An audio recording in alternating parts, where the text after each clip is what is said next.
Hello everyone and welcome back to the Great Book of Grudges. My name is Nathan and we're going to talk about Shadows of Change today. 4.2 just recently came out and there's a fair few things to talk about. Not only just how the patch did for the player base, but also in general some thoughts about the future of Total War. So the patch released on Thursday and a jump of players did come in. It's actually quite interesting to see because at this point we have been waiting how long for official content from Creative Assembly? Wow, I've just checked, it's basically this is the 6th month. But yeah, we saw a peak of 33,000, which is pretty good considering that, yeah, that's about a 6,000 up from the usual average. At least in the most recent time, not counting the promotions such as like the really good sale we had, I believe in January? But as you can see, yeah, players are coming back with the game selling. It actually went up to a fair amount in the top sellers list, but then again, Total War Warhammer 3 has always been fairly high up in the top 100s, and Shadows of Change peaked at around,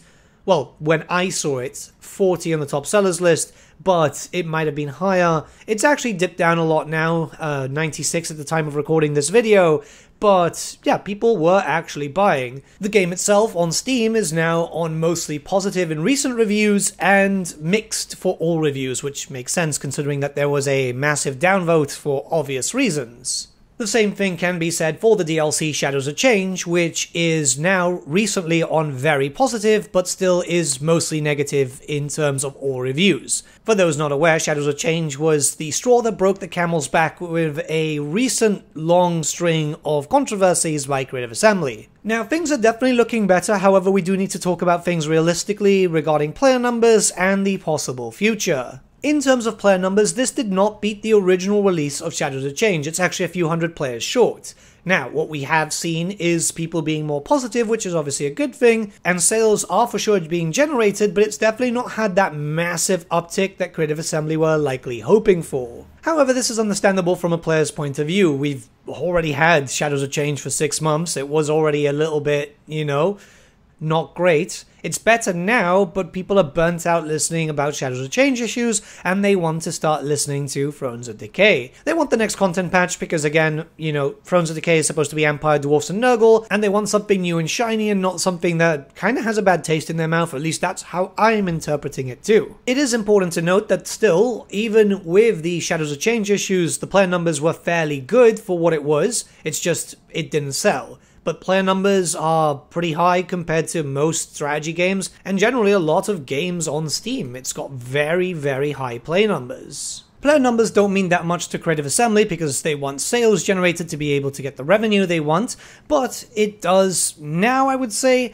I imagine that the morale in Creative Assembly's camp must be a lot higher, considering that people are a little bit more positive to the recent changes. That helps us too, because with increased positivity means that some of the modders may return. If you aren't aware, due to all the issues, we did have a massive downfall where modders were either putting projects on ice or just outright quitting. So with having modders potentially return, that also means that players might also come back too. And they are coming back, just very slowly. So what I imagine is that while Shadows of Change hasn't been the huge financial success they were expecting, they are likely a lot more confident for Thrones of Decay, the next DLC, which everyone is hearing rumors about it being in April. And I kind of guess that because it would be the start of a new financial year. This year for them is a loss. They're going to write up financially as a loss, depending on how much they've been able to save with the recent string of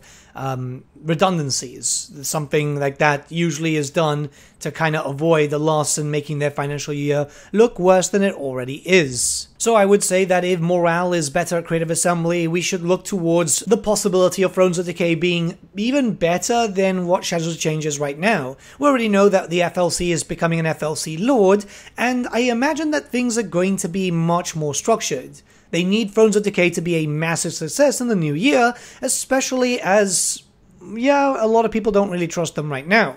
And obviously this DLC is featuring the Dwarfs, the Empire, and Nurgle, three factions that need updates. Nurgle needs a once-over. The Dwarfs and the Empire desperately need a rework. So if everything goes well, I imagine that Thrones of Decay will have a lot more content changes with a lot more content than Shadows of Change. I think it's also important to realize that Creative Assembly can't have another financial mess in 2024/2025, mostly because well, Pharaoh is not making money, it's just dead in the water, and they have no other games active. Even if they decided to announce another new game now, they know that people are going to be much more wary, and they know for a fact, plus we know this from many ex-devs who have stated this either in Reddit or LinkedIn, Twitter, and so on. Yeah, Warhammer was keeping the lights on for Creative Assembly. They need this to do well, and I imagine that they're going to try and coast as much until the eventual release of Total War 40k. Seriously, the way I'm seeing it, as soon as that comes out, it's going to make so much money, even if it's just kind of broken, which is going to be hilarious. But yeah, at that point, they're just going to kill off Warhammer Fantasy. Which, by the way, my notes video on that is almost done. It's like an hour and a half long. I've just had to take a while to actually make it. But don't fear too long, I imagine that we will get a lot of content for Warhammer 3. You see, now that morale must be a bit higher, the devs I do speak to seem to be a little bit more confident with themselves, I imagine that they're going to start milking DLC a little bit faster, which is something that a lot of people were kind of asking for, because there has been massive gaps between DLC. You can easily see that whilst going on the Steam Charts website or SteamDB. The spikes are generally DLC releases. There's A, which was the release of Immortal Empires and the Champions of Chaos. Then, and keep in mind that that was August, right?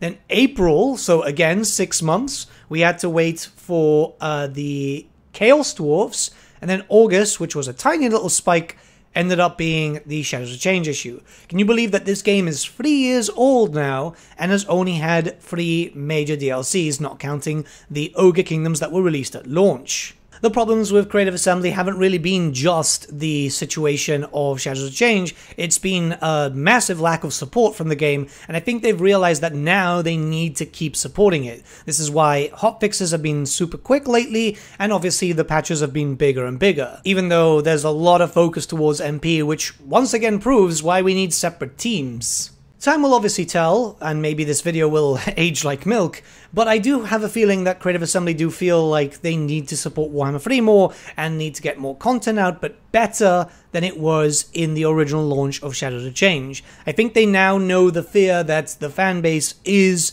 calling the shots properly. It's something that needed to happen, unfortunately, to bring them down a peg, because sometimes some companies get a little bit too big for their boots. Here's hoping for some better times, so let me know what you guys think in the comments below. I wanted just to talk about it because I've been keeping an eye on the player numbers pretty much constantly the past weekend, just seeing how it was doing, and the player numbers pretty much lined up with what I was expecting. But yeah, have a good day guys, and I'll see you all again very soon. Have a good day.